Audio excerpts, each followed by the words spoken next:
जशपुर जिले से एक हैरान करने वाली घटना सामने आई है, जहां अंडा से लदी एक पिकअप वाहन तेज रफ्तार में अनियंत्रित होकर पलट गई। हादसे के बाद घटनास्थल पर अफरा तफरी मच गई और देखते ही देखते अंडा लूटने की होड़ लग गई।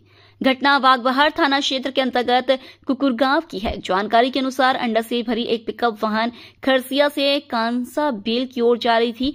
रास्ते में तेज रफ्तार और असंतुलन के कारण वाहन पलट गया। वाहन के पलटते ही ग्रामीणों की भीड़ मौके पर उमड़ी और लोगों ने अंडा कैरेट से अंडे निकालकर बर्तन, बाल्टी और थैलों में भरना शुरू कर दिया। कुछ लोग बाइक और साइकिल से अंडा ले जाते भी दिखाई दिए।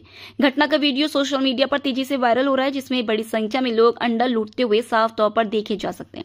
वहीं पिकअप का चालक वाहन छोड़कर मौके से फरार हो गया। पुलिस के अनुसार वाहन मालिक की शिकायत के बाद मामला दर्ज किया जा सकता है। फिलहाल स्थिति पर नजर रखी जा रही है। क्या ले जा रहे हो? अंडा पूरा लूट के ले जा रहे हो? हैं? क्या ले जा रहे हो भाई? अंडा